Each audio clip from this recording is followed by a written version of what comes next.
के बगैर काम नहीं चलेगा। हम कहते हैं कि कुरान पाक की फलां आयतों में इसका इलाज है, कौन हजरत याद करेगा, कौन मौलाना साहब दम करके देगा, नहीं होगा। दवाई खा लेते हैं, थोड़ा सा मिल जाता है आराम, दवाई के चक्कर में दौड़ रहा है। अब हम लोग बोलते हैं कि ऐसे जियो, ऐसे खाओ, ऐसे पियो, ऐसे सो, ऐसे जागो, कहता कौन करेगा। अब डॉक्टर भाव के पास बोलता है कि सिर्फ दवाई खाएगा तो मर जाएगा। ये दवाई भी खाओ और सोने और जागने, नहाने और धोने, टहलने का भी एहतमाम करो।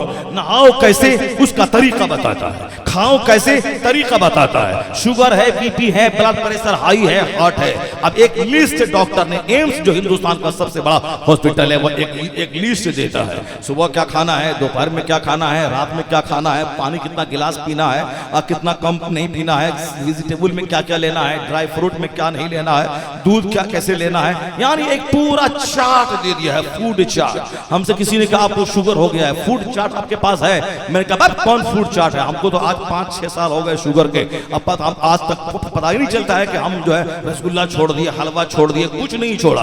रसगुल्ला भी खाते हैं, हलवा भी खाते हैं, सब खाते हैं। और खस्सी का गोश्त डेली खा रहे हैं, शुगर वाला गोश्त खाता है तो शुगर बढ़ जाता है उसका। यहाँ डेली गोश्त है, डेली मछली है, डेली चिकन है साहब, और उसके बावजूद चल रहा है 2-2 घंटे, 2.5 घंटे मशीन चल रही है, पसीना बह रहा है, साफ काम सब सारा चल रहा है। और वहाँ आज शुगर हुआ, एक चार्ट है, फूड चार्ट लिए हुआ है। अब ये नहीं खाना है, शुगर इतना हो जाएगा, ये नहीं करना, इतना हो जाएगा। अब पूरा चार्ट लिए हुआ है। हमसे पूछता आपका चार्ट मिला आपको? डॉक्टर के तो मैंने कहा कोई चार्ट नहीं मिला है। अब वो चार्ट लिया है, चार्ट पूरा लेता है। अब हम मेरी बात सुनिए, उस चार्ट में भी फायदा होता है, क्योंकि अब शुगर जो उनका हाई लेवल का हो गया है, अब बगैर परहेज के काम नहीं चलेगा। परहेज नहीं करेगा तो फिर दवाई फायदा नहीं करेगी। अब वो चार्ट पे अमल करना है। उस चार्ट में क्या लिखा रहता है, ये खाना है, ये नहीं खाना है, ऐसे नींद लेनी है, ऐसे नहीं लेनी है, इस करवट सोना है, उस करवट नहीं सोना है, बीपी लो है तो गर्म पानी पीना है, गर्म पानी से नहाना है, नहाने जाना है तो ऐसे नहाना है, नहाने की स्टार्टिंग ऐसे करना है। कल तक मौलाना बोलता था ऐसे खाइए, ऐसे पहनिए, ऐसे सोइए, ऐसे जागिए। लोग कहते थे और क्या बोलेंगे मौलाना, बस ऐसे कहिए, ऐसे खाइए, ऐसे पीजिए, ये सुन्नत है, इस पर चलने से क्या होगा। लोगों ने सुन्नतों की अनदेखी की। अब आज डॉक्टर का चार्ट लेके घूम रहा है कि 8-9 बजे हर हाल में सो जाना है वरना मर जाएगा। 2 रोटी ही खाना है, ज्यादा खाएगा मर जाएगा। मेरा एक दोस्त है दिल्ली में, हाजी नजीर, वह 2 ही रोटी खाता, 10-10 रोटी खाने वाला, 5-5 रोटी खाने वाला। वो कहता हजरत 2 से ज्यादा नहीं, डॉक्टर बोला है 2 से ज्यादा खाइएगा तो बस आपकी किडनी फेल हो जाएगी, आप मर जाएंगे। हजरत खाने को जी तो चाहता है कि 4 रोटी खा लो, लेकिन 2 से आगे नहीं। अब तो आदत लग गई, अब 2 से ज्यादा नहीं। पहले 10 रोटी, 5 रोटी, 8 रोटी। हम लोग कहते थे कि हदीस में आया है कम खाओ, कम बोलो, कम सो, भूख रहे खाना खाओ, भूख बाकी रहे खाना छोड़ दो। ऐसा नहीं कि यहां तक जब अंदर में घुसने वाला अब नहीं रहे उस वक्त में छोड़ देना है जब उल्टी होने वाली हो। नहीं, हम कहते थे कि पेट भूख रहे तो खाना छोड़ दो। नहीं मानता थे मेरी बात। मौलाना लोग ऐसे ही बोलता रहता है, मौलाना लोगों को जलसा करना है, तकरीर करनी है, नजराना लेना है, क्या इनकी बात पे अमल करना है। आज डॉक्टर कहता है कि 2 से ज्यादा खाए तो मर जाएगा। डॉक्टर की बात मान रहे हैं। जो आलिम की बात नहीं मानेगा उसे डॉक्टर की माननी पड़ेगी। जो आलिम के गाइडेंस पे नहीं चलेगा उसे तो इन लोगों के झूठे आमिलों के गाइड पे चलना पड़ेगा। आज पटना पीएमसीएच से एक बड़ा फरमान जारी हुआ है, मैं भी लगातार उस पर खिताब कर रहा हूं। जो हदीस की बात जो मैं बोलने वाला था उसी में से एक बात ये भी मैं बोलने वाला था, ये बात बीच में छिड़ गई, मैं उससे टच करके मैं बोलता हूं। एक बहुत बड़ी बात इसी मंथ की बात है। 15-20 दिन पहले पटना के सबसे बड़ा hospital PMCH Patna medical college है। जिस तरह हिंदुस्तान में एम्स है उसी तरह बिहार में पटना मेडिकल कॉलेज है। यहाँ जब बड़े बड़े डॉक्टर रहते हैं, वहां के एक बड़े डॉक्टर ने अखबार में एक बयान शाये किया। वो बयान शाये किया है कि इस बार विंटर सीजन में यानी जाड़े के मौसम में, यहाँ तो सर्दी बहुत कड़ाके की नहीं पड़ती होगी जो समंदर के किनारे आप रहते हैं, मगर चूंकि बिहार हिमालय पहाड़ से बिल्कुल करीब है, पहाड़ उन इलाकों में बेपनाह सख्त सर्दी पड़ती है।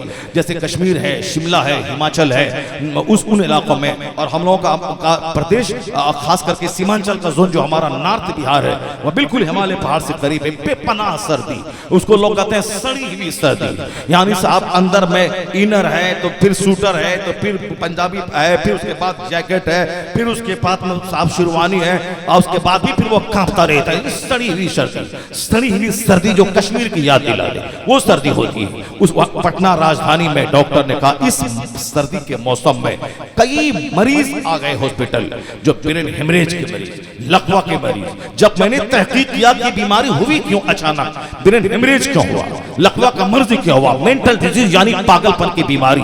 अब वो तंग आकर के उन्होंने लोगों को उन्होंने अपना तजर्बा बयान किया, अखबार में बयान दिया।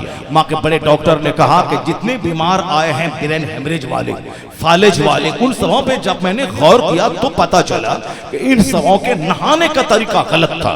यानी जैसे ही बाथरूम गया फौरन पानी सर पे डाला, फौरन, जिसकी वजह से इस कड़ाके की सर्दी में पानी डालने की वजह से खून जम गया ब्रेन में, ब्रेन हेमरेज हो गया। जब ब्रेन हेमरेज होता है तो फालिज ज़्यादा हो जाता है बंदा, एक तरफ का सारा पार्ट काम करना छोड़ दिया, फालिज ज़्यादा हो गया। उन्होंने कहा नहाने के तरीका गलत है। मैं सबों से कहता हूं, उन्होंने कहा डॉक्टर जी कह रहे हैं नहाने के लिए सबसे पहले स्तर पे पानी न डालें, नहाने के लिए शावर के नीचे हरगिज नहीं नहाएं, इस मौसम में शावर के नीचे हरगिज नहीं नहाएं।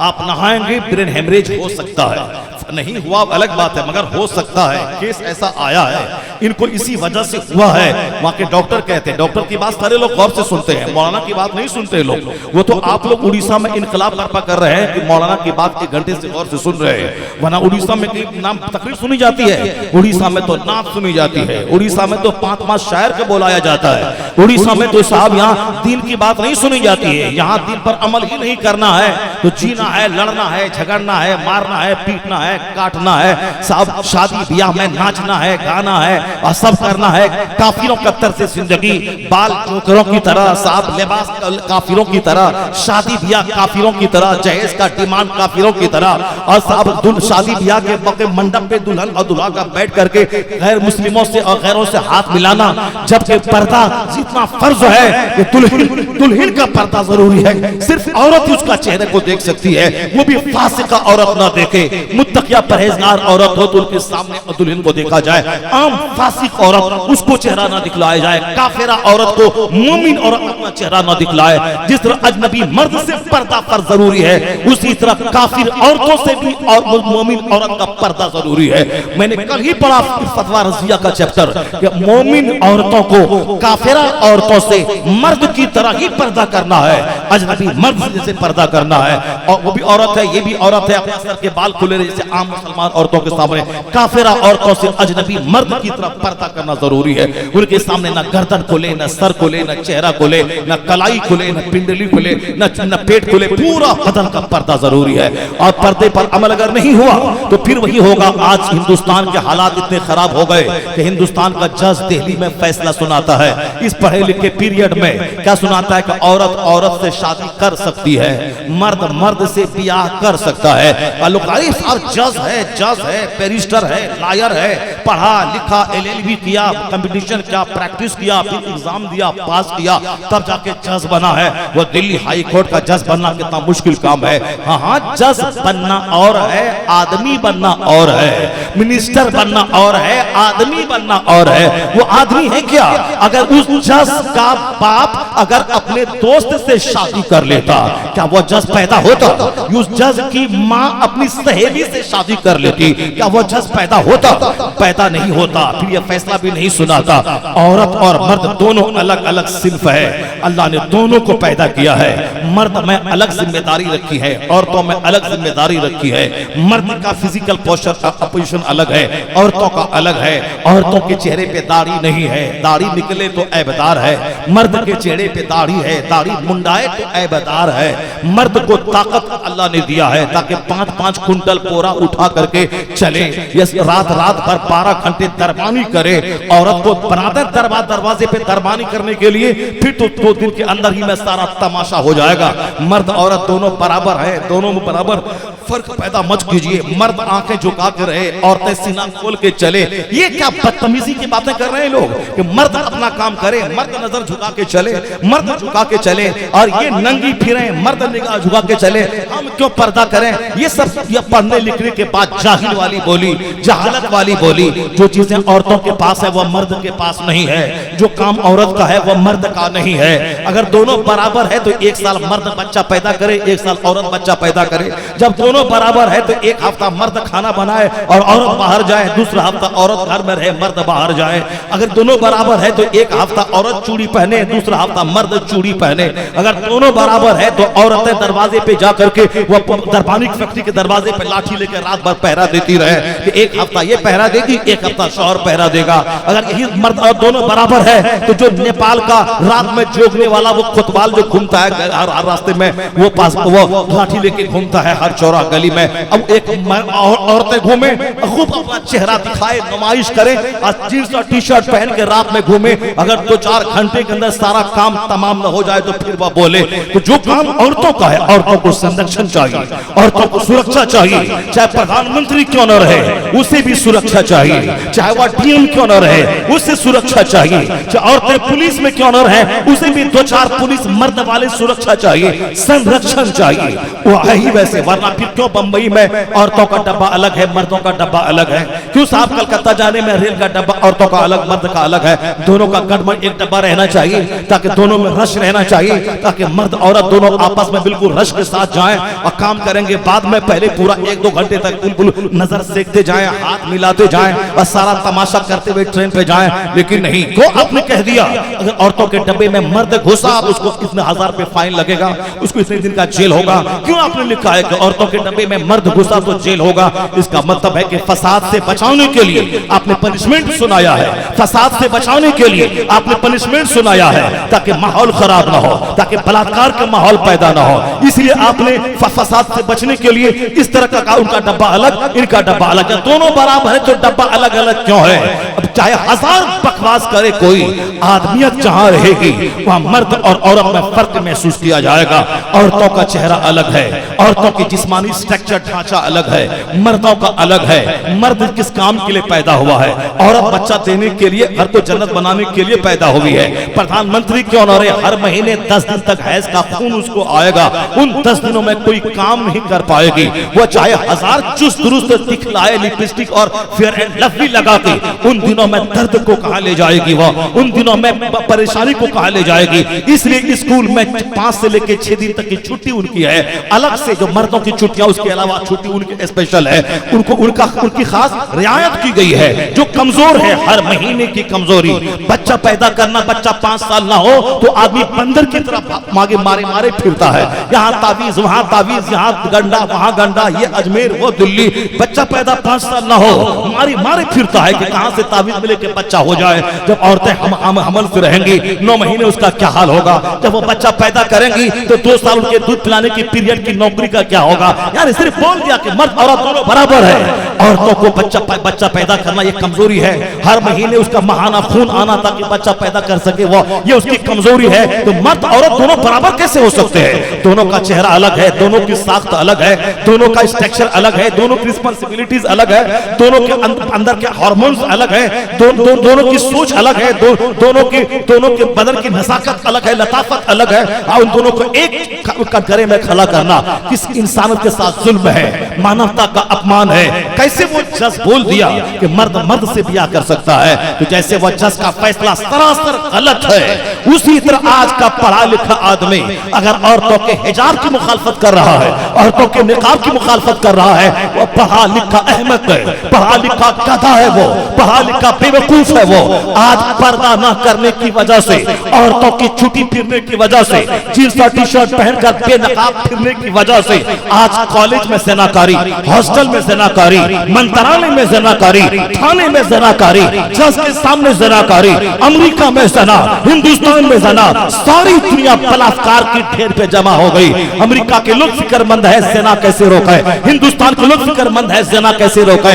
निगाहों में औरतों को पुरकशिश बना के पेश किया गया है ताकि अजनबी औरतें जब मर्द से निकाह करके उनके साथ हो जाए, माँ बाप भाई बहन सारा संसार छोड़ के औरत शोहर के पास आई है, इसीलिए आई है ताकि मर्द के लिए पुरकशिश बने और दोनों में मोहब्बत पैदा हो। इसीलिए औरतों को अल्लाह ने कुछ शर्म की चीजें दी है, यानी जिसमें बच्चों की भी ग़िज़ाएं हैं और जिसमें शोहर की भी लज़्ज़तों की चीजें हैं। और जो चीज ऐसी है जिसके लिए शोहर मरता है, इस वो चीज शोहर के पास नहीं है, तो पुरकशिश बनाया उनको, उसको बनाया ही इसी तरह से गया है।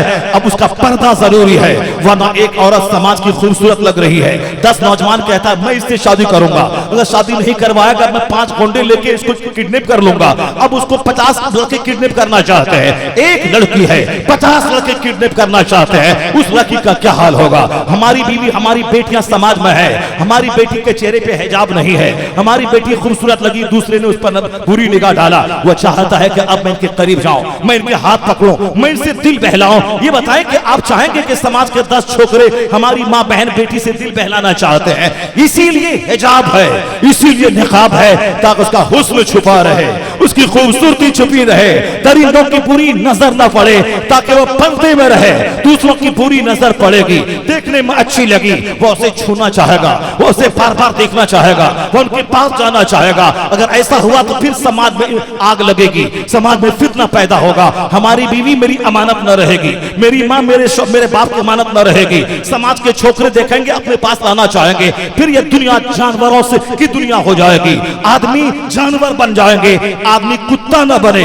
इसीलिए औरतों का हिजाब है, इसीलिए मर्दों से कहा गया है निगाहें नीची रख, अपनी शर्मगाह की हिफाजत कर। जहां कुरान में कहा है औरतें सर पे कपड़ा डाल लें, चेहरे को छुपा लें, निगाहें नीची रखें, वही मर्दों से भी कहा गया है कुल लिल मुमिनीन यगुद्दू मिन अबसारिहिम, ए महबूब अपने गुलामों से कहिए मोमिनों से, मर्दों से कि निगाहें नीची रखें और अपनी शर्मगाह की हिफाजत करें। औरतों को भी कहा गया है, मर्दों को भी कहा गया है। ये बोलते हैं औरतों को कहा गया, मर्दों को नहीं कहा गया, या तो और तो पहले मर्दों को कहा गया है कुल लिल मुमिनीन, आप पहले मुसलमान मर्दों से कहिए निगाहें नीची रखें, अपनी शर्मगाह की हिफाजत करें। व कुल लिल मुमिनात, और मुसलमान औरतों से कहिए वो निगाहें नीची रखें, शर्मगाह की हिफाजत करें। दोनों का आदेश है, दोनों को फरमान दिया गया है, दोनों को स्टाइल ऑफ लिविंग दी गई है। आज दुनिया में ज़िनाकारी को रोकने के लिए अमेरिका नाकाम है, हिंदुस्तान फेलियर है, हर जगह के कानून ने हाथ खड़ा कर दिया है, नहीं होगा हमसे, नहीं होगा। फिल्म कल्चर ने तबाही मचा दी,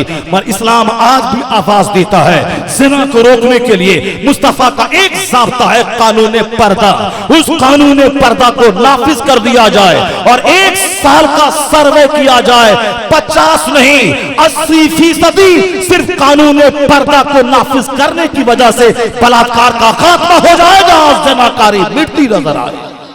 1 साल तजर्बा करके देख ले, हिंदुस्तान की गवर्नमेंट भी देख ले, अमेरिका की गवर्नमेंट भी देख ले, पूरी दुनिया की गवर्नमेंट 1 साल तजर्बा कर ले, सिर्फ कानून पर्दा को नाफिज कर दे। कोई औरत बगैर दुपट्टा के बाहर नजर आए उसके लिए सजा मुतय्यन कर दे, कोई सजा मुतय्यन कर दे। तो औरतों के लिए अलग स्कूल हो, मर्दों के लिए अलग स्कूल हो, औरतों के लिए अलग इंजीनियरिंग कॉलेज हो, मर्दों के लिए अलग हो। जहाँ अलग अलग हॉस्टल है वहाँ बुराइयां कम है, जहाँ मखलूत हॉस्टल है वहाँ 80% लड़के लड़कियां शादी से पहले ही वह ज़िनाकारी की आग में जल चुके हैं। जहां सिर्फ फ्री तहजीब है, क्लास रूम एक ही है, वहां 90% लड़के और लड़कियां पढ़ाई के नाम पे इंजीनियर करोड़ों में एक लड़की बनती है, मुसलमानों की 1 करोड़ में एक लड़की MBBS डॉक्टर बनती है, मगर 99% औरतों की आबरू लूटी जाती है चौराहे पे। नंगे सर जवान औरत का जाना यह सर का ज़िना है, अजनबी मर्दों के सामने चेहरा खोल के जाना यह चेहरे का ज़िना है, अपने साथी से हाथ मिलाना यह हाथ का ज़िना है, उनसे गुफ्तगू फोन पे करना मजे लेकर यह मुंह का ज़िना है, उनकी तरफ मिलने के लिए जाना यह पांव का ज़िना है। और शर्मगाह उसकी तस्दीक और तकसीब करती है। डॉक्टर तो नहीं बनी, अलबत्ता सर से लेके पांव तक सारा पार्ट जख्मी हो गया, सारा पार्ट ज़िनाकारी की कीचड़ में लथपथ हो गया। जिस दिन वो जवान हुई 9 साल के बाद से, जब जवान मैच्योर हुई 15 साल तक, उसके बाद पर्दा फर्ज था, सर पे दुपट्टा रखना जरूरी था, मगर वो 25 साल पढ़ती रही, वो ग्रेजुएशन किया, पोस्ट ग्रेजुएशन किया, यही अजनबी मर्दों के साथ रह के इंजीनियर तो नहीं बन पाई, डॉक्टर तो नहीं बन पाई, आईएएस ऑफिसर तो नहीं बन पाई, अलबत्ता क्या बन गई, बलात्कारीन बन गई, जनाकार बन गई, अपनी इज्जतों की हिफाजत नहीं कर पाई। अब ऐसी औरत का बच्चा क्या होगा जो शादी से पहले ही 2-4 बार आजमा चुकी हो, अजनबी मर्दों के हाथ में हाथ दे चुकी हो, जो 50 कई बार एबॉर्शन करवा चुकी हो। चूंकि जब क्लास में एक जगह दोनों बैठेंगे, हाल क्या होगा, किताब पे नजर कम रहेगी, एक दूसरे पे नजर ज्यादा रहेगी। फिर आजकल क्या दोनों तरफ आग लगी है, 5 मिनट की तन्हाई हुई और सारी इज्जत और आबरू जलकर राख हो गई। पहले तैयार करने में 5 साल लगते थे, पहले खत लिखा जाता था, फिर बात होती थी, फिर 5 साल के बाद तैयार होती थी, लेकिन आज 5 सेकंड चाहिए। क्योंकि वहां भी मोबाइल देख देख कर आग लगी है, यहां भी मोबाइल देख देख कर आग लगी है, उसे भी इंतजार है, इसे भी इंतजार है। 5 मिनट का सन्नाटा मिला, सारी आबरू जलकर राख हो गई। इसीलिए पर्दा जरूरी है इस बदतहजीबी के वक्त में, इस फिल्म कल्चर के जमाने में, इस मोबाइल कल्चर के अहद में पर्दा जरूरी है। वरना नहीं तो क्या बात है, आज से 10 साल पहले निर्भया के केस के मामले में जैन धर्म के गुरु ने कहा था कोई जैन धर्म की बेटी जींस टी शर्ट पहन के कॉलेज न जाए। आज भी राजस्थान में वहां के मारवाड़ी की औरतें सर पे आंचल डाल के रहती है। आज अजमेर इलाके में चले जाए, राजस्थान में घुसे, वहां मारवाड़ियों राजस्थानियों की औरतें सर पे दुपट्टा रखती हैं, सर पे साड़ी को चेहरे पे झुका कर रखती है। आखिर क्या बात है, उनके खिलाफ बोलो, तहरीक छेड़ो कि सर पे क्यों आंचल है, चेहरे पे क्यों आंचल है। हम बिल्कुल निगाहों को सेकने के लिए सर पे दुपट्टा हटा दे, सर को दुपट्टा को जला दे, जिस तरह निकाब को जलाना चाहता है, निकाब जलाता है, उसी तरह दुपट्टे को जला दे, सबको फ्री कर दे, लिबास को शॉर्ट कर दे, जींस और टी शर्ट पहन के अलावा अब उनको शॉर्ट्स पहना दे, चड्डी पहना दे। जब ये नजर हवस की शिकार हो गई है, दुपट्टा नहीं चाहती है, तो फिर ये नजर आगे बढ़ेगी तो पेंट शर्ट भी नहीं चाहेगी,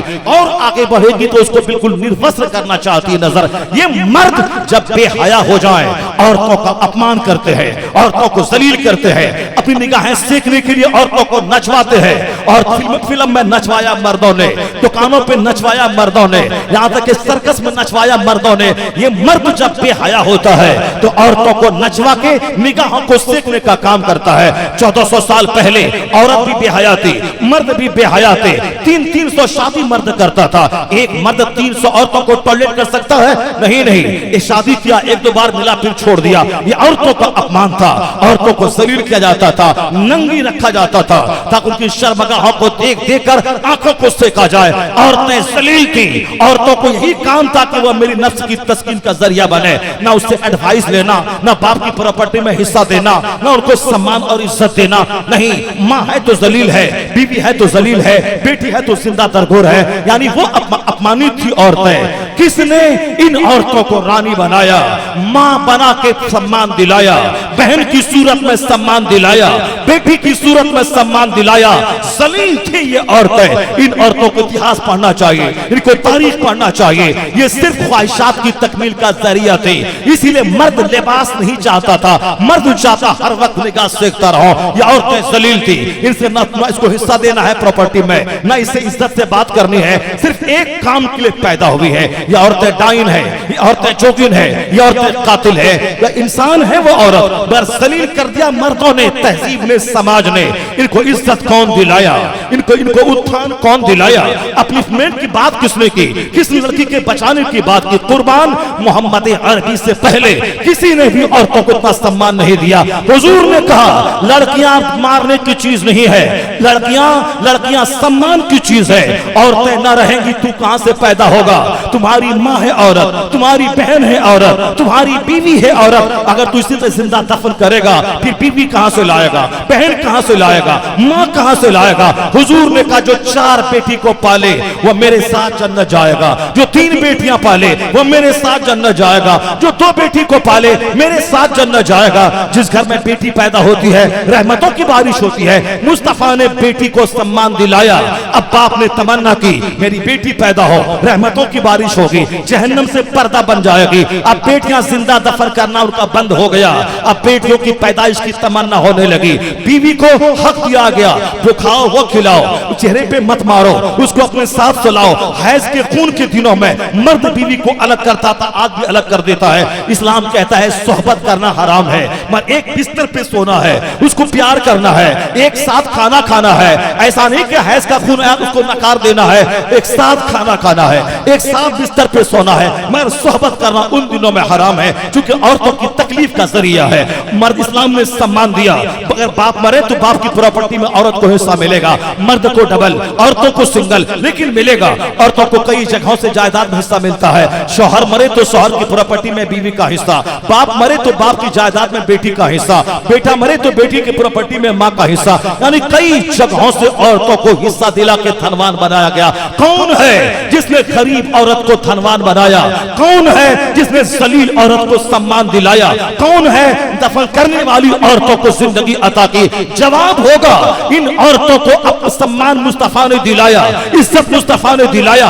400 शादियां लोग करते थे, हुजूर ने कहा 4 शादी से ज्यादा एक वक्त में करना अब दुरुस्त नहीं है। एक मर्द 4 को ही टॉयलेट कर सकता है, शादी को 4 में सीमित करके सम्मान दिलाया। अदल और इंसाफ की शर्त लगा के दूसरी शादी का परमिशन दे के सम्मान दिलाया। औरतें जलील थी, छूटी कुतिया की तरह फिरती थी, मुस्तफा ने चादर डालकर, हिजाब डालकर उनकी इज्जत की हिफाजत की ताकि ये सताई नहीं जाए, लोग तकलीफ ना दें, या मोटी चादर डाले रहे ताकि उनकी इज्जत महफूज रहे। तो आज दुनिया में औरतों को जो सम्मान मिला है बेटी की हैसियत से, माँ की हैसियत से, बहन की हैसियत से, ये सम्मान किसी दूसरे लीडर ने बाद में बात किया हो, मगर सबसे पहले बेटी बचाओ बेटी पढ़ाओ इसे सम्मान दो, ये नारा मुस्तफा जाने रहमत ने दिया है। तो मुस्तफा का कानून गले लगाने का कानून है, ना कि दकियानूसी कानून है। मुस्तफा का ज़ाब्ता दकियानूसी ज़ाब्ता नहीं, या इस मॉडर्न पीरियड में भी वो ज़ाब्ता हमारी सुरक्षा के लिए जरूरी है। मगर क्या करें, जैसे वो दिल्ली का जज मर्द को ब्याह का परमिशन दे दिया, उसी तरह आज का मर्द का कानून जो दुनियादारों का कानून है कि औरतें अधनंगी फिरें ताकि मेरी नजरें लज्जत लेती रहें, ताकि हम जिस ऑफिस में काम करें 5 घंटे तक बोर नहीं हो, इनका चेहरा देखूं थकावट दूर होती रहे, मजा लेते। एक बीवी अपने पास है और 5-10 लड़कियां ऑफिस में काम करें, उसको देखकर मजा मिले। मैं कहता हूं अगर बार बार देखने की वजह से उधर का इंटरेस्ट घट जाता है, ये 90 साल का बुढ़ा जो दुकान में पान बेचता है और 50 साल से पान की दुकान कर रहा है, अब 50 साल से रास्ते में चलने वाली औरतों को देख रहा है, तो देखते देखते पेट भर जाना चाहिए, लेकिन नहीं। 50 साल के बाद 80 साल की उम्र में भी अगर कोई लड़की जा रही हो जिसके सर पे दुपट्टा ना हो, ये पान भी लगाता उसे गौर से देखता भी है। इसका मतलब है कि ये ऐसी चीज है जिसकी भूख कभी मिटती नहीं है। नजर जब आवारा हो जाए वह दूसरों पे बुरी निगाह डालने के लिए बेचैन हो जाती है। इसी आवारा नजर की तस्कीन के लिए स्कूल में ज़ाब्ता है कि हिजाब न पहने, निकाब न पहने, निकाब न पहने, हिजाब न पहने। वो लड़की निकाब पहनकर सदाए तकबीर बुलंद करके बता दिया है कि होंडों के बीच में भी इज्जत बचाई जा सकती है, आवारों के बीच में भी सदाए तकबीर बुलंद की जा सकती है। उन्होंने हिम्मत से काम लिया, उन्होंने सदाए तकबीर बुलंद की। इनाम क्या मिला?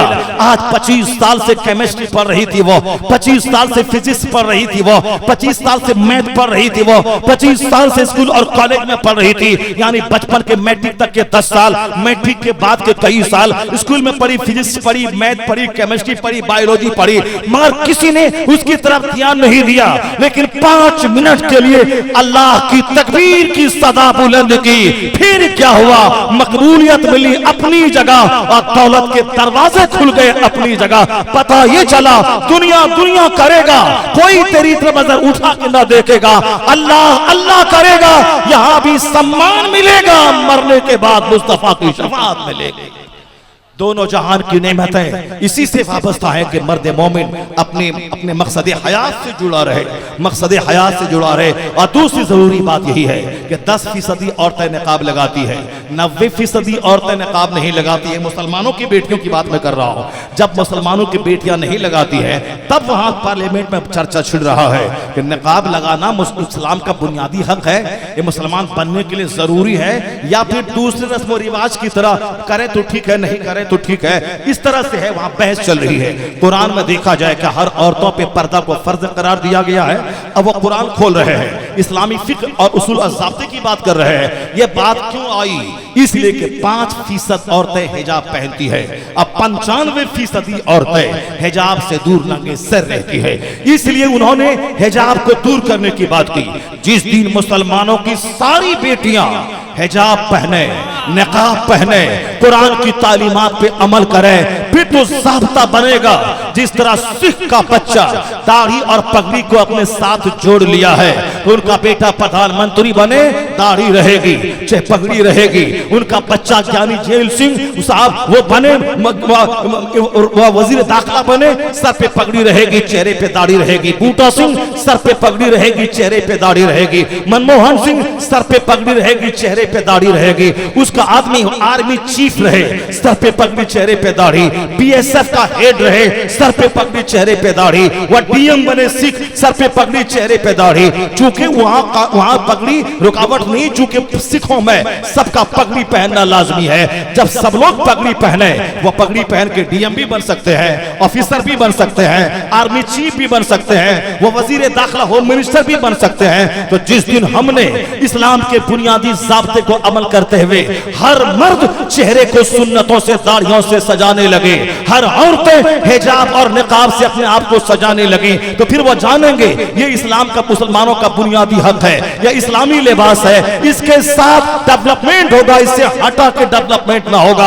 अगर हमने सुन्नतों पे अमल किया तो सिखों से ज्यादा मेरी हैबत तारी होगी। फिर ये टोपियां मेरी जिंदगी में दाखिल होंगी, ये दाढ़ियां मेरी जिंदगी में दाखिल होंगी। बुजुर्गों ने कहा है कि लोग कहते हैं कि आज दाढ़ी में मुंडाऊंगा, दाढ़ी रखूंगा, बेटियां मुझको नहीं, औरतें नहीं मिलेंगी, लोग अपनी बेटी नहीं देंगे। या 5 लोग दाढ़ी रखते हैं, 95% दाढ़ी मुंडाते हैं। जिस दिन 100% मर्द दाढ़ी रखने लगे, ये औरतें कहां जाएंगी? उसी दाढ़ी वाले का सिलेक्शन करना पड़ेगा।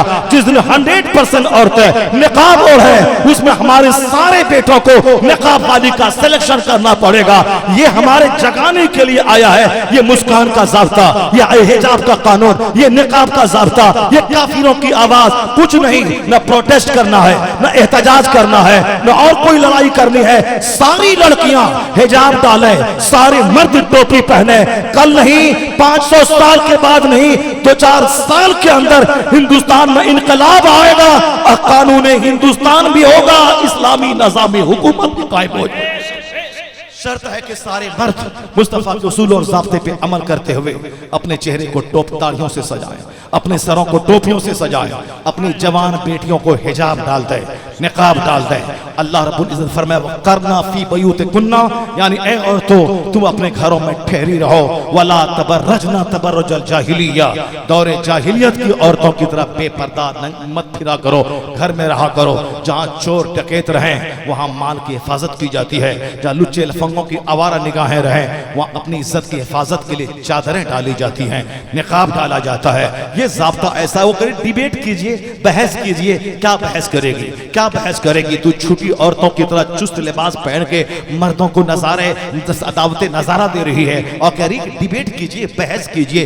किस पर बहस कीजिए? लिबास पे बहस कीजिए। लिबास पर बहस नहीं करनी है तो नंगी रहो, चलती रहो, फिर देखो क्या हाल होगा दुनिया का। मर्द है कड़ाके की सर्दी में शर्ट है, पैंट है, कोट है, सब पहने हैं, जबकि मर्दों औरत के मुकाबले में ज्यादा ताकतवर है। यह सिर्फ नाजुक है, जिनका बदन नाजुक, जिनके शरीयानों का खून नाजुक, जिनका चेहरा नाजुक, वो देखिए ठेठर रही है जाड़े में, बस सर पे कपड़ा नहीं रखती है ताकि मेकअप बिगड़ न जाए। ये हमने उसे हैवान बनने की छूट दे दी है।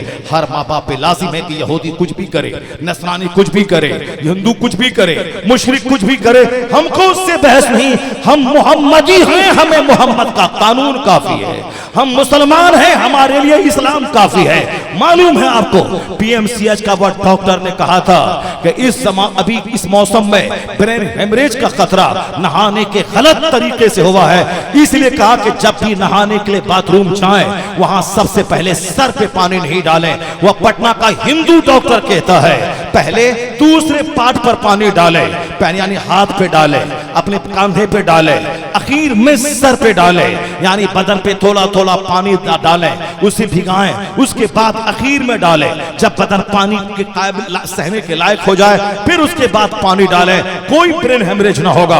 अचानक सर पे पानी डालेंगे ब्रेन हेमरेज का खतरा बढ़ेगा। मैं आपसे कहना चाहता हूं ये आज डॉक्टर ने फरमान जारी किया है, लेकिन आप कानून शरीयत से लेके फतवा काजी खां तक, रद्दुल महतार, जद्दुल ममतार, फतवा रज़विया, फतवा आलमगीरी, हिदाया, कुदूरी, जितनी भी किताबें फिक्र की सारी किताबों को खोल के देखें। उसमें नहाने का जो तरीका इस्लाम ने अता फरमाया है जब भी गुस्ल खाने में जाए सबसे पहले गट्टों तक हाथ धोए, उसके बाद कुल्ली करे, फिर नाक में पानी डाले, उसके बाद जहां गंदगी लगी है शर्मगाह उसको धोए, उसके बाद नमाज की तरफ वजू करे, फिर दाहिने कांधे पर पानी डाले, फिर बाएं कोंधे पर पानी डाले, उसके बाद फिर सर पे पानी डालकर सारे बदन पे पानी बहाए। यानी जिस तरीके पर आज पटना मेडिकल कॉलेज का डॉक्टर पहुंचा है ब्रेन हेमरेज से बचने के लिए नहाने का ये तरीका मुफीद है, पैरालिसिस से बचने के लिए नहाने का ये तरीका मुफीद है। जहां आज दुनिया के डॉक्टरों की नजर गई है वहां मुस्तफा की नजर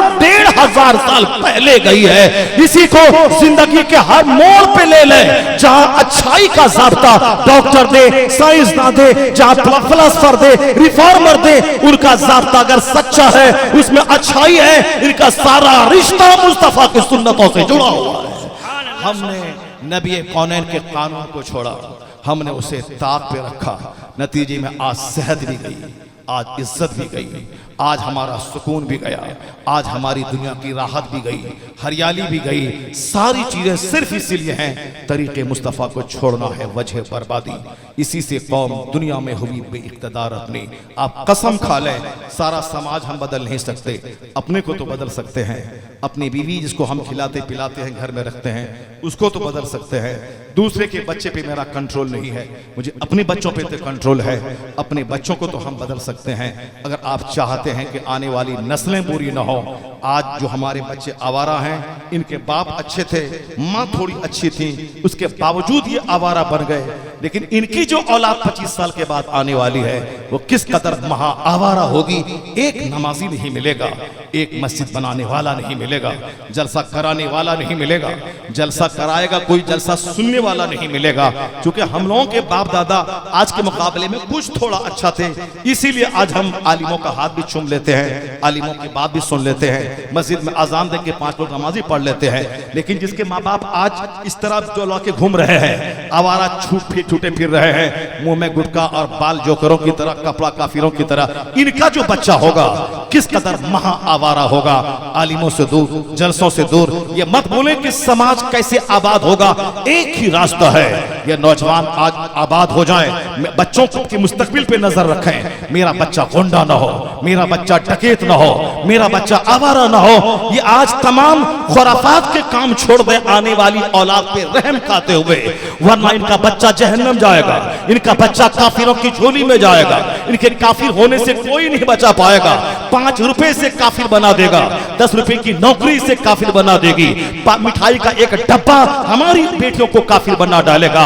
इनकी गुट्ठी में इस्लाम पिलाने के लिए खुद अपने आप को मजबूत बनिए, ताकि आपके ब्लड का असर आपकी औलाद में जाए। जब मां नेक होती है तो ऑटोमेटिक दूध की धार के साथ मां का कैरेक्टर बच्चों में मुंतकिल होता है। सरकारी गरीब नवाज की मां के बारे में आया है, कसरत से कलमा पढ़ने वाली, नमाजों की पाबंद, तहज्जुद पढ़ने वाली। उनका स्टेटमेंट है कि मैं अपने पेट में जब मोइनुद्दीन था, रोजाना आधी रात के बाद दिन चढ़ते यानी चाश्त के टाइम तक मेरे पेट से कलमा पढ़ने की आवाज आती थी। रोजाना रात को जब तक मोइनुद्दीन मेरे शिकम में रहा, आधी रात से लेकर दिन चढ़ते तक कलमा पढ़ता था, मैं उसकी आवाज सुनती थी, पूरा कलमा ला इलाहा इल्लल्लाह मुहम्मदुर रसूलुल्लाह पढ़ता था। जब मोइनुद्दीन पैदा हुआ, उनके पेशानी से आसारे सादत नुमाया थे, बचपन से ही तकवा और परहेजगारी, ज़बान पे कलमा जारी था। जब मां मुत्तकिया थी, कलमा पढ़ने वाली, तो बेटा कलमा मां की गोद में पढ़ा, मां के शिकम में पढ़ा, ऐसा पढ़ा कि जब इल्म हासिल करके मुर्शिद की खिदमत करके हिंदुस्तान आया, जमीन मकान नहीं खरीदी, दरख्त के साए में झोपड़ी में रहना शुरू किया। मां के पेट में कलमा पढ़ाने वाला जब हिंदुस्तान आया था, बुतखाने में नकारे बज रहे थे, जाते जाते मां के पेट में कलमा पढ़ने वाला 90 लाख काफिरों को कलमा पढ़ा के मुसलमान बना के जा रहा था। जब मां के पेट में कलमा पढ़ता है बच्चा, वही समाज में नेक बनता है, उसी के असरात दूसरों पे मुरतब होते हैं। अच्छा बच्चा पैदा करने के लिए आज सोच बदलनी पड़ेगी। अच्छी औलाद को समाज को देने के लिए आज अपनी जिंदगी में यू टर्न लाना पड़ेगा। बातें तो हमारे पास वो 4 अभी तो रह, एक ही बात मैंने बयान किया आपके पास, एक बात मैंने, अभी तो वो 3 बातें रह गई हैं। वह तीनों बातों को सुनने के लिए अभी तो और 2 घंटे का टाइम चाहिए। अभी कितना टाइम हो गया? 2:45 हो गए। अभी फिर हमारे मौलाना साहब इशारा कर रहे हैं कि खत्म कीजिए। खत्म कैसे कर दें हम? अभी नहीं होगा, अभी 3 बात बाकी रह गई है। चलिए आप लोग परेशान हो गए हैं, इसलिए इंशाअल्लाहुल करीम अब अगले साल फिर दावत होगी हमारी, इंशाअल्लाह होगी ना। कहाँ के वॉलंटियर साहब? बुलाएगा नहीं बुलाएगा? अगले साल बुलाएगा, 10 बजे बैठाएगा, 1 बजे तक 3 घंटे की तकरीर सुनेगा। नौजवानों को तकरीर सुनाओ, वरना नौजवान सब नात सुनेगा चल देगा। क्या होगा? वो सारी जिंदगी नात सुनता रहेगा। सुनते वक्त थोड़ा सा मजा मिलेगा, बाद में जिंदगी पे असर नहीं होगा। इसलिए उन बच्चों को इस्लाम सिखाओ, उन बच्चों को औलिया सालिन के अहवाल बताओ, उन बच्चों को आलिमों का वाज सुनाओ, नसीहत सुनाओ। अगर 50 बच्चे सुनेंगे, 5 ही अंदर से बदल गया तो 50 खरब रुपए का बंगला बनाना उतना बड़ा काम नहीं जितना 5 बच्चे को दीनदार बना देना, उसकी सोच इस्लामी बना देना। इसी पॉजिटिव व्यू से जलसा करवाओ, वरना हिंदुओं के कार्यक्रम की तरह, उनके चैतार, उनके कीर्तन की तरह ये भी एक कार्यक्रम बन के रह जाएगा। कोई नामो नमूद के लिए करेगा, कोई वही मुखिया नाम दिलवाने के लिए करेगा। पॉजिटिवली इससे समाज में इनकलाब पैदा हो। जलसा एक दिन होगा, गांव में सबकी ज़बान पे नारे तकबीर, सब औरतों के चेहरे पे दुपट्टा और निकाब हिजाब, सारे जवानों के सरों पे टोपियां, हर घर में 2-4 मेहमान, 5 घंटे तक सिर्फ दीन का पैगाम सुनना। ये जलसा नहीं है, इस समझ लें कि हमारा वो कार्यक्रम है जो पूरे समाज में मजहबी बहार पैदा कर देता है। ईद के दिन भी वो मजा नहीं मिलता जो मजा जलसे के दिन पूरे गांव में मजा मिलता है। ईद की नमाज है, मगर ये जलसा औरत मर्द बाल बच्चे सबों को एक जगह बैठकर दीन सुनने का शानदार अवसर प्रदान करता है। इसलिए इस जलसे को बंद न होने दिया जाए, वरना बहुत सारा मौलवी जो हसद में चूर है वह बोलता है कि जलसा नहीं करवाना चाहिए। इससे क्या फायदा होता है? इससे यही फायदा होता है कि जिसने सर पे कभी टोपी नहीं पहनी थी वह टोपी पहन लिया, जो दीन नहीं सुना था वो दीन सुन लिया। हर घर में मेहमान आ गए, नारे तकबीर लगा दिया, नात सुनी, तकरीर सुनी, बयानात सुने। इस तरह पूरे गांव में एक मजहबी माहौल, मजहबी रंग पैदा हो गया। आज हर आदमी एक दूसरे से दूर है, इसी जलसे के बहाने एक साथ मिलने का मौका मिलता है। डिस्टेंस बढ़ रहा है, इसी जलसे के बहाने एक साथ मिलकर बैठने का मौका मिलता है। आज गरीब भी डर है, ईमानदार भी डर है, कोई किसी के पास नहीं जाता। ये जलसा एक प्लेटफॉर्म है जिसके बहाने अमीर गरीब सब लोग मिल करके अपना दीन सुनते हैं। इसलिए इस कार्यक्रम को बंद नहीं होना चाहिए। अब नजराना तय होता है तो तय होने की बात है तो इमाम की तनख्वाह तय होती है, शेखुल हदीस की तनख्वाह तय होती है, हाफिजी का नजराना तय होता है। फिर किसी मस्जिद में तरावी की नमाज न होगी, किसी मस्जिद में इमाम नहीं मिलेगा, किसी मदरसे में मुदर्रिस नहीं मिलेंगे, किसी मकतब में मुंशी जी नहीं मिलेंगे, किसी मदरसे में शेखुल हदीस नहीं मिलेंगे। इसलिए जब यहाँ वक्त की बातें हैं तो यहाँ भी वक्त की बात किया जाए। जब वहाँ नमाज का बदला नहीं है, यहाँ भी वाज़ो नसीहत की कोई कीमत नहीं है। हदीस कुरान में जहाँ मुज़म्मत आई है कि वो आयतें बेचते हैं, तो ये आयतें बेचने की बात उन यहूद और नसारा की बदवा आई है जो तौरात और इंजील में तब्दीली करके, बदल करके, अपनी तरफ से बढ़ा करके लोगों से सिक्के लेकर उसको देते थे। वो तौरात नहीं थी, नहीं है, फिर भी कहते तौरात है। वो इंजील नहीं है, फिर भी वो कहते हैं इंजील है, खुदा का कानून है। ये हुआ चंद सिक्के के बदले में दीन बेचना, आयतों को छुपा देना। यहाँ जो सिर्फ कुरान बोलता है, सिर्फ हदीस बोलता है, और गलत बोले तो उसकी पकड़ करने के लिए 50 उलमा रहते हैं। कुफ्र बका सब ने मिलकर तौबा करवाया। तो वहाँ उस आयतों के बेचने वाली बात उसको नजराने से नहीं जोड़ना पड़ेगा। एक मौलवी साहब बोला, जिस तरह दूसरों की फीस मुकर्रर होती है तवाइफों की, उसी तरह की फीस मुकर्रर होती है। वो भी हसद और जलन में ऐसा बोल रहा है। अगर फीस का तयन उसको खलीस तशबीह तुम देगा तो बदतमीज से पूछिए कि इमामत की तनख्वाह को क्या उससे तशबीह देगा? क्या शेखुल हदीसी की तनख्वाहों का तयन को उससे तशबीह देगा? नहीं देगा। तो फिर यहाँ क्यों? ये बात नहीं बोलनी चाहिए। इससे क्या है कि एक तो मदरसे में कोई नहीं जाता है, जलसे में मस्जिद में कोई तकरीर नहीं सुनता है जुमा के दिन, मदरसे में कोई दीन सीखने नहीं जाता है। एक यही प्लेटफॉर्म है जहां से अवाम और नास के बीच में दीन बताया जाता है। ये प्लेटफॉर्म भी अगर खत्म हो गया तो फिर क्या रहेगा? मस्जिद में तो ऐसे ही पहले से ही नमाजी नहीं है, मदरसे में ऐसे भी गरीबों के बच्चे हैं। अब जलसा भी मिट जाएगा तो फिर क्या रह जाएगा? झाल बजाएगा। जिन लोगों को व्हाट्सएप पे मजमून लिखने का शौक है, 10-10 लाख रुपए हमारी पब्लिक कव्वालों को दे रही है, उनके खिलाफ लिखना चाहिए। 5-5 लाख रुपए वो साहब शेख चिल्ली उधर पीलीभीत इलाके में आते हैं, उन शेख चिल्ली के खिलाफ लिखना चाहिए। तस्नीम आरिफ, अनीस साबरी, उनके पीछे 10-10 लाख रुपए खर्च करते हैं, उनके खिलाफ बोलना चाहिए। शादी ब्याह में गलत रस्मों के पीछे लाखों लाख रुपए पानी की तरह बहते हैं। तंजीम बनाकर वहां जाकर उसके खिलाफ तहरीक छेड़कर उलमा उसमें शामिल न होने का पैगाम देकर वहां काम करना चाहिए। ये दीन सिखाने का छोटा सा प्लेटफॉर्म मेरे पास है, इसको भी ये बंद करवाना चाहता है। मुसलमानों के पैसे जा रहे हैं, बड़ा दर्द हो रहा है, लेकिन जहां कव्वाल के पीछे 10 लाख जा रहे हैं वहां दर्द नहीं होता।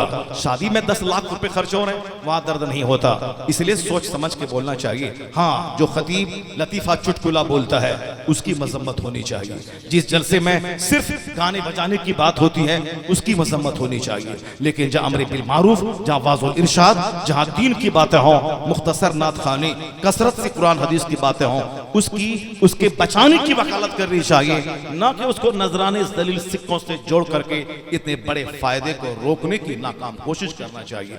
अल्लाह तबारक व तआला हमको और आपको सबों को इस दीनी मजलिस के तहफ़्फ़ुज़ की फिक्र करने की तौफीक अता फरमाए। इस जलसे में आकर के दीन सुनकर इसे आबाद करने की तौफीक अता फरमाए और हमें इसको प्रोत्साहन प्रमोट करके इसकी हौसला अफजाई करके जो नौजवान गलत काम करने वाले थे उन्होंने महीना दिन भीख मांग के एक जन्नती क्यारी और महफिल को उन्होंने आयोजन किया है। अल्लाह ताला उन जवानों को इस रविश पर मरते दम तक कायम रहने की तौफीक अता फरमाए। उन सबों को इस दीनी वकार को बचाने की फिक्र की तौफीक अता फरमाए। जिन्होंने मेहनतें की अल्लाह उनको इसका बेहतरीन सिला और बदला अता फरमाए। दिन की खिदमतें करने का इनाम मिलता है, मस्जिद की खिदमत का इनाम मिलता है। मैं भी कुछ दिन पहले गुजरात गया था, एक मस्जिद में ठहरा। एक आदमी 3 बजे भोर माँ के वजू खाना बाथरूम सब साफ करता था। मैंने एक दिन उनसे पूछा कि बाबा आपको कितना पैसा मिलता है? कहा पैसा कैसा कैसा पैसा कैसा। मैं 30 साल से मस्जिद की सफाई करता हूँ, 30 साल से, 30 दिन से नहीं। और अल्हम्दुलिल्लाह 3-4 हज मैंने कर लिया। अभी भी 10 दिन पहले मैं हज से वापस आया हूँ। और पूरे गांव में 3-4 मेरा अपना घर है, गैरेज है टैक्सी का, टैक्सी गैरेज है। शहर में 3-4 घर है करोड़ों का। और 3-4 बार हज कर लिया, चंदा से नहीं अपनी कमाई से। अपना गैरेज, अपना घर, एक में रहना, 2-3 किराए पे डालना का। जब से मैं अल्लाह के घर की खिदमत करता हूँ अल्लाह ने इतना दिया है कि मैं शुक्र नहीं अदा कर सकता हूँ। जाहिर सी बात है, जो आपके पास 5 बार आए आप उसको पान खिलाते हैं, जो अल्लाह के घर की खिदमत 30 साल से करे अल्लाह ने उसको वो अता किया है। जन्नत तो वहां मिलेगी, यहाँ दुनिया भी अता कर दिया है। तो मस्जिदों की खिदमत, जलसा जुलूस की खिदमत, आलिमों की खिदमत रायगा नहीं जाती है। अल्लाह ताला उसकी नियतों के हिसाब से उसको अच्छा सिला अता करता है। अल्लाह ताला इस जलसे को कबूल फरमाए। जरा जोर से बोले ना आमीन। अल्लाह ताला आप सबों का कई घंटे से इस महफिल में बैठना कबूल फरमाए और बिल्कुल खरी खोटी तल्ख तकरीर सुनना कबूल फरमाए और हम सबों को हमेशा मस्जिदों को आबाद करने की तौफीक अता फरमाए। जो गुनाह जिंदगी में हो गए जल्दी से सच्ची तौबा करके नेक बनने की अल्लाह तौफीक अता फरमाए। जो नौजवान इस जलसे के पीछे पागल हैं उन सबों को जलसा करवा करके 5 वक्त पाबंदी से नमाज पढ़ने की तौफीक अता फरमाए। आमीन व आखिरु दावाना अनिल हम्दुलिल्लाहि रब्बिल आलमीन। एक साथ मेरे साथ उनके पढ़िए, हाथ उठा के ला इलाहा इल्लल्लाह, जोर से पढ़िए ला इलाहा इल्लल्लाह। इतना जोर से पढ़िए ना कि दिल्ली में नरसिंहानंद और उनका जो दोस्त है त्यागी, जितेंद्र त्यागी, दोनों दोस्त गुरु चेला का सीना फट जाए। जोर से बोलिए ला इलाहा इल्लल्लाह और सीना खोल के ला इलाहा इल्लल्लाह और जोर से ला इलाहा इल्लल्लाह। बोले जोर से अस्तगफिरुल्लाह अस्तगफिरुल्लाह अस्तगफिरुल्लाह रब्बी मिन कुल्लि ज़ंबि व अतूबु इलैहि ला इलाहा इल्लल्लाह मुहम्मदुर रसूलुल्लाह सल्लल्लाहु तआला अलैहि व आलिहि व सहबिहि वसल्लम।